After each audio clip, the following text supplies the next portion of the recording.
Coming up on FYI, do you think world leaders will put the planet first? The pupils who had their own school parliament, and how Christmas trees started with the royal family. This is FYI, your weekly news show. Now, you might think it's a bit too early to be thinking about Christmas, but it's getting cold and we're getting into the festive season here on the show. Behind me is Windsor Castle, one of the King's royal residences.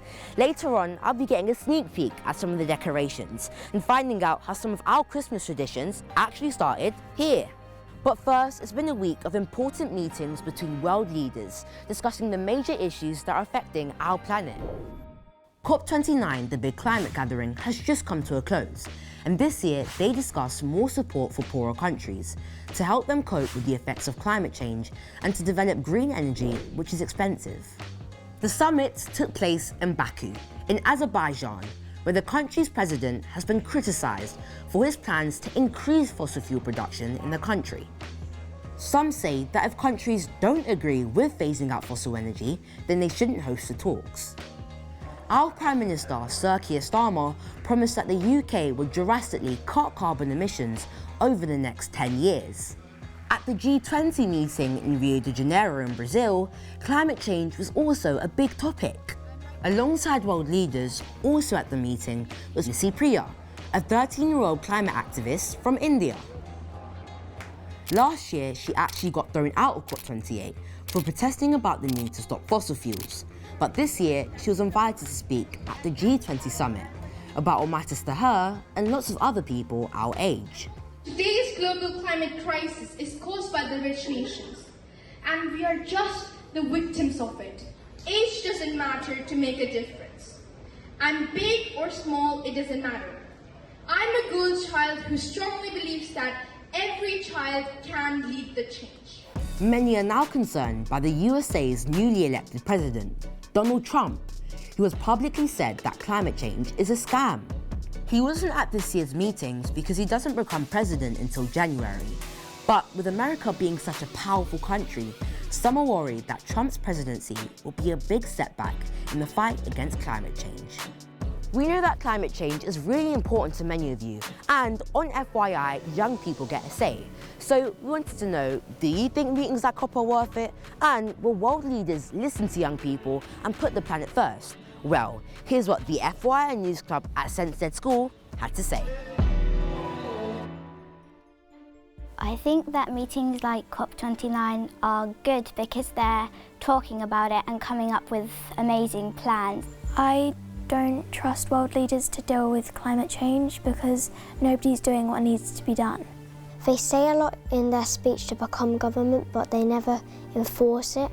Leaders should listen to more children because it's not only adults who have good decisions or good say in everything. I don't think they should be just sitting and talking in a room, they should be acting.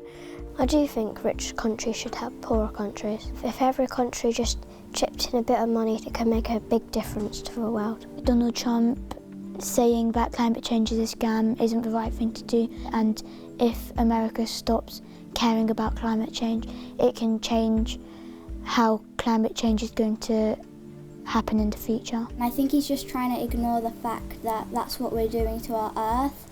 It's impacting people all over the world. If I was Keir Starmer, I would say to Trump, you're such a big influence to all these countries and you should follow what all the rest are saying. World leaders need to stand up to Trump and tell them what they think because climate change isn't something that you can just not worry about. If I could say something to a world leader, I would say, for every tree you cut down, plant 10 more. We need to act now. The Earth has given us all the resources that we need to make ourselves greener, so why don't we just use them? If I was going to say one thing to all the world leaders at COP29, I would say, if you're going to lead humanity, you also need to help them through tough times and make sure humanity doesn't die. We can't just rely on the leaders though. We need to take it into our own hands and start being less wasteful and more sustainable. Thanks, guys. Remember, if you want to hear about other news stories that matter to you, you or your teacher can start your own FYI News Club in your school. You can also get the chance to have your shout on the show. Now it's time for our weekly fake news or fact. Can you work out if this next story is true or not?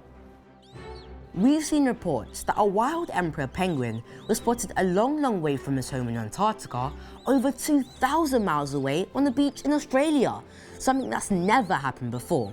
So, is it true? We'll let you know later in the show.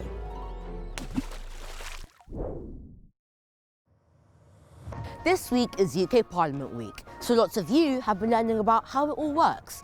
Iyara found out more at a school in Chorley, who have their very own Pupil Parliament, and they got a surprise special visitor. The question before us is, should we introduce mental health sessions during the day? Would anyone wish to speak in favour of the suggestion? This is a school parliament. Pupils get to talk about things that matter to them. Would you have to give up all your break time or miss some of your lessons? These guys help with decisions about how to run their school, but the UK Parliament make decisions about how to run the country. And that all takes place here, a building you might recognise, the Houses of Parliament.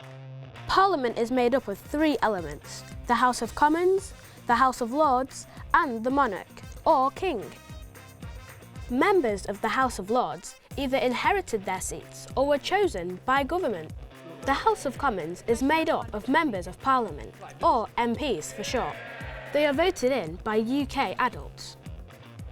MPs debate the big issues of the day and propose new laws, which have to get approved by the Lords and the King. Keir Starmer is the Prime Minister. His political party, Labour, got the most elected MPs in the last general election. The Prime Minister works with a team of other leaders, called the Cabinet. Whilst the adults are running the country, let's go back to hear about Pupil Parliament in Chorley. This school have their very own parliament, made up of a primary minister, Eliza, and other key cabinet ministers. I'm Primary Minister, so I keep everything running as it should be, and I read out the bills in assembly to say if we're going to achieve this or if we're not. My role is Deputy Prime Minister, so I have to empty out the suggestion box because everybody in school has a chance to put in a suggestion if they want something changed at school. What have you learned and found most enjoyable about taking part in your school parliament? The most enjoyable is probably controlling the meetings because you get to say order. And today, to mark UK Parliament Week, they're expecting a very special visitor. Oh, all right. That's Sir Lindsay Hoyle. Order, we start with... He's the Speaker of the House of Commons. He's responsible for the smooth running of Parliament. He tries to make sure all members of Parliament are able to speak, and he's also kind of a referee during debates. That means he's not allowed to take sides. I usually watch Lindsay Hoyle on the TV, but now he's right in front of me in person, and it's really exciting. What did you think about the school parliament today? I was so inspired today. I've got something to take back to Parliament. It's young people being involved, showing the skills they've got, using their voice to inspire others, and the fact that they were willing to stand up and challenge each other. That, to me, is everything what debating is about. I've got to say, the future of democracy is safe, if anything like we've seen today. And say children at home wanted to get involved in politics in the future, what advice would you give to them? You can be the decision maker of the future. And I'd say, look, get involved. It's exciting. And I always say to young people, you can make a difference. You can begin to change the landscape, whether that's locally in the local council area. Aim high. Aim to become the Prime Minister. Aim to become the Speaker. Two-speaker burst. School parliament is finished for the day, and I was expecting it to be way more noisy and chaotic than it actually was, but instead they were super professional and respectful. Mr. Speaker! Check out this holiday resort in the Philippines, which has been awarded a Guinness World Record for the largest building in the shape of a chicken. Measuring 35 metres high and over 12 metres wide, the bird-shaped building houses a hotel. No doubt the owners are ecstatic with their new record and hoping that guests will be flocking in.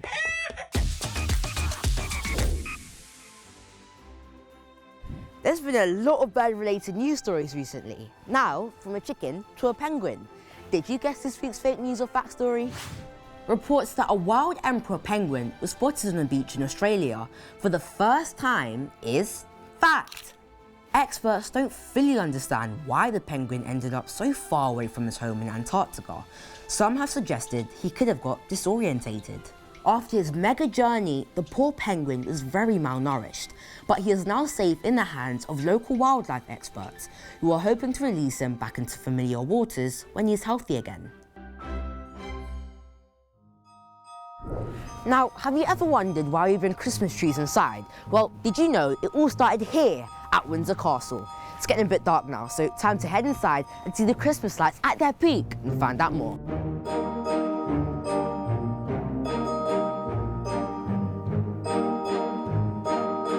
Wow, this place is enormous, and look at these amazing decorations.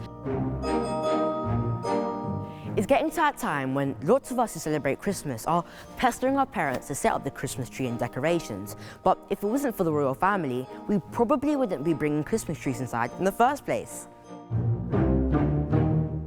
It all started with Queen Victoria almost 200 years ago. She is the great-great-great-grandmother of King Charles III. And back in the 1800s, lots of her Christmases were spent here at Windsor Castle. Her husband, Prince Albert, is often credited with popularising lots of our Christmas traditions. So where did the idea of having a Christmas tree in your house originally come from? Well, it was a tradition in Britain to bring in plants. They would have brought in holly and ivy and mistletoe. Those date right back to medieval times. But the first Christmas trees really came from Germany. And Prince Albert, the husband of Queen Victoria, was a German prince, and he introduced the idea here at Windsor Castle for the first time. And there were prints of his Christmas trees in the contemporary newspapers, so people got to see it, and they, of course, adopted the tradition themselves. The trees would have been decorated at that date with real candles and probably not baubles in the way that we would expect, but with nuts and sweets and small edible things. And then the toys would have been placed around the bottom of the tree, and some of them would have been hung on the branches. So this tree is incredible. Where does it come from?